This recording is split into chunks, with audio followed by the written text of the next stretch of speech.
Bonjour à tous, merci de m'accueillir ici. Il n'y a pas si longtemps que ça, bon si peut-être un peu longtemps, j'étais étudiant dans le même groupe Ionis, donc ça me rappelle des petits souvenirs. C'est un peu un plaisir de revenir des années et des années après pour partager ce qu'on peut vivre après ces études sur des technos plus ou moins sympas. Alors moi quand j'étais étudiant, il n'y avait pas de Docker, il n'y avait pas de conteneur, il n'y avait pas Elixir, il y avait des trucs marrants, mais pas ça. Un truc marrant, c'était l'IPv6, pour ça, si ça parle aux gens, c'est toujours pas d'actualité, mais ouais, ça devait déjà sortir il y a 20 ans. Alors, je vais venir vous parler du coup des conteneurs et introduire un petit peu la piscine autour du sujet. Et je voulais déjà savoir si des gens pratiquent déjà les conteneurs ici aujourd'hui. Est-ce que vous pouvez lever la main? Ok, on va dire 10%. Donc ça tombe bien, ça veut dire qu'il me reste des choses il me reste des choses à dire et puis il vous reste des choses à apprendre probablement. Alors qui suis-je? À la base, je suis une sorte de personne bizarre qui est et un développeur et quelqu'un qui fait de l'ops. C'est un petit peu mon expérience professionnelle. J'ai été aussi de nombreuses fois manager et j'ai lancé quelques sociétés dernièrement. Donc ça fait peut-être de moi le nouveau buzzword 2019, un entreprenops. Donc ça c'est pour la blague pourrie. Aujourd'hui plus sérieusement, je suis dirigeant dans la société Enix, dans lequel on fait principalement de l'Ops et du service autour de l'Ops, mais on accompagne beaucoup les équipes de développement de nos clients. Donc on a pas mal d'expérience sur le sujet. Alors, un conteneur, qu'est-ce que c'est dans le monde informatique? Un conteneur, c'est fait pour faire tourner une application la plupart du temps. Votre application ou bien l'application de quelqu'un d'autre. Mais pas seulement l'app, c'est fait pour embarquer aussi l'environnement de l'application. Si je regarde les 15 dernières années, en gros, on a eu la virtualisation qui est venue apporter une grande facilité de gestion des logiciels dans le monde de l'infrastructure. Donc si je suis un gros data center ou si je suis une grosse société, j'ai besoin de faire tourner plein d'applicatifs. Et ben, avant, c'était la misère de déployer les applis plus leur environnement à chaque fois sur chaque machine que je venais d'acheter et d'installer dans mes baies. Donc la virtualisation a beaucoup aidé à packager, préparer une image où il y a l'application, l'environnement plus le système d'exploitation et à déployer ça facilement dans les data centers. C'est utilisé partout dans toute l'industrie. L'avantage du conteneur, c'est qu'on fait ça, mais de manière un petit peu plus optimisée. On embarque donc toujours l'applicatif et son environnement. On n'embarque pas le système d'exploitation par contre, par rapport à une VM. Et puis on essaie de standardiser un petit peu la conf autour de ça. Donc un conteneur, en gros, c'est une application avec ses dépendances. Une image qui en dit long. Bon, dans un conteneur, on peut faire entrer tout et n'importe quoi. On peut faire entrer plein de types d'applications, quel que soit le langage. Donc s'il y a quelque chose que vous préférez, si vous préférez le React, si vous voulez du Node.js, si vous voulez du PHP, si vous voulez du C, quoi que vous vouliez faire comme langage, le conteneur est agnostique à ça. Vous faites rentrer dedans ce que vous voulez. Et c'est un petit peu ce qui rend la chose magique, puisque ça, c'est un conteneur traditionnel de transport. Quand c'est sorti, les conteneurs de transport, ça a révolutionné le monde de la distribution sur notre planète. C'est-à-dire qu'il était tout d'un coup facile d'envoyer des pommes de terre ou une voiture à l'autre bout du monde. Pourquoi? Parce qu'il y a des bateaux qui prennent des conteneurs standardisés, il y a des camions qui prennent des conteneurs standardisés, il y a des avions. Il y a un petit peu de tout qui s'est géré du conteneur standardisé. Et ben, le conteneur dans le monde informatique, c'est exactement pareil. Alors, il y a beaucoup de buzz aujourd'hui autour des conteneurs, et probablement encore pour quelques petites années. Pourquoi? Parce que c'est utilisé aussi bien par les développeurs que les gens qui font de l'infrastructure, de l'administration système. C'est un gain pour les deux types de personnages, et puis je ne parle même pas de DevOps ou d'organisation à base DevOps, là c'est évident, on utilise massivement les conteneurs. Alors, c'est versatile. Ça veut dire quoi? Ça veut dire que le conteneur, on peut l'utiliser pour plein de choses. On peut l'utiliser pour se simplifier son développement quand on est sur sa machine. On peut l'utiliser pour simplifier le passage de son app avec son environnement à son collègue, si on travaille à plusieurs sur la même app. Et puis, on peut simplifier le déploiement sur, j'en sais rien, une pré-prod ou en production. Donc, le conteneur qui vous permet de packager votre app, il est utilisable dans plein de cas différents. Et c'est ce qui fait la beauté de ce système-là. Il est portable aussi. Ça veut dire que vous pouvez faire du conteneur Linux qui tourne sur Linux, sur Windows, sur Mac. Vous pouvez faire du conteneur Windows. Ça, c'est relativement récent. Et vous pouvez l'envoyer aussi bien sur Amazon que sur une machine qui serait localisée dans l'école. Il est très facile d'envoyer du conteneur un petit peu partout sur les infrastructures existantes. Je parlais un petit peu de la VM tout à l'heure. Ici, c'est une introduction, on ne va pas aller trop dans le détail. Si je me trompe bien, ce sont les masters ici.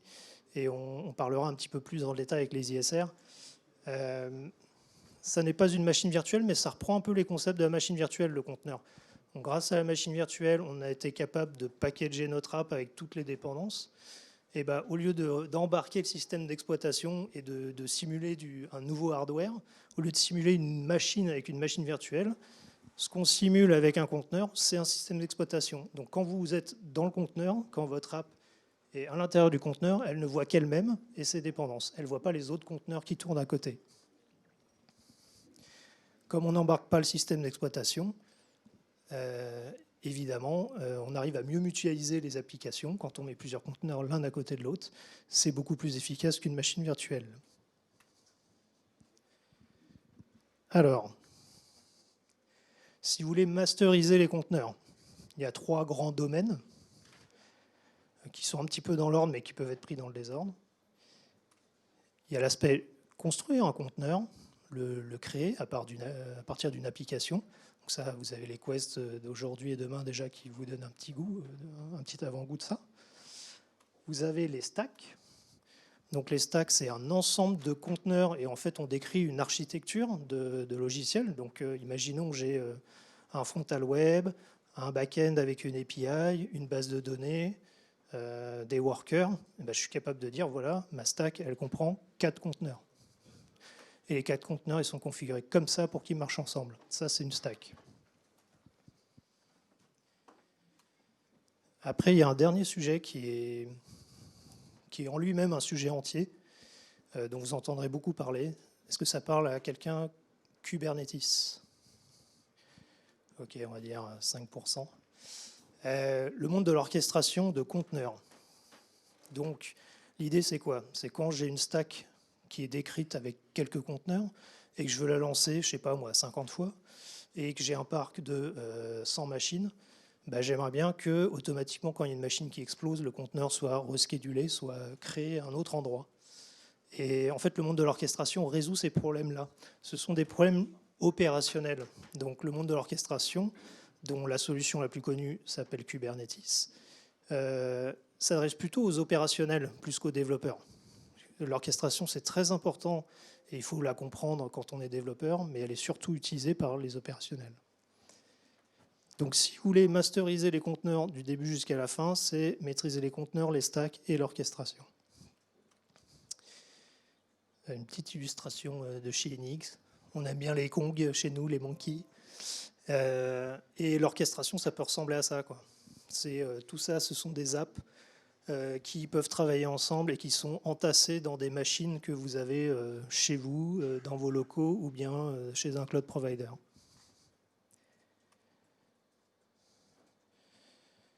Alors, retour du monde professionnel, puisque vous n'y êtes pas encore. Vous y êtes peut-être déjà un petit peu, puisque vous êtes en alternance, mais quoi vous dire à propos des conteneurs dans le monde professionnel? Première chose à dire, c'est que c'est une révolution. C'est-à-dire que le fait de packager des apps, de les partager entre développeurs comme ça et de fluidifier un petit peu tous les échanges, ça amène beaucoup de changements dans les entreprises.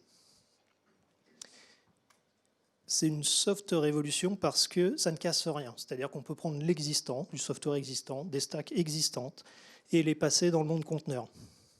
Attention, ce n'est pas forcément une bonne pratique. Il faut peut-être ajuster des choses qui ne le sont pas par ailleurs. Donc, C'est une révolution, elle est douce parce qu'on peut y aller doucement, on peut passer des applications d'abord, les bases de données on les garde à part par exemple, mais ça amène une telle fluidité qu'après on se dit j'ai plus du tout besoin de gérer mon déploiement comme je le faisais avant, c'est beaucoup plus simple, donc j'ai des choses à changer dans mon organisation.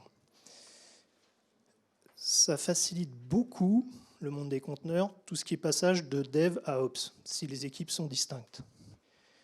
Ça simplifie aussi le passage de dev à ops quand on est DevOps. C'est-à-dire que quand on doit manager les deux, on a besoin de mettre notre application dans un conteneur et de la déployer le plus facilement possible. Et puis s'il y a une merde en prod, j'ai besoin de récupérer la version de la prod pour pouvoir la faire tourner sur mon poste de dev et investiguer ce qui se passe.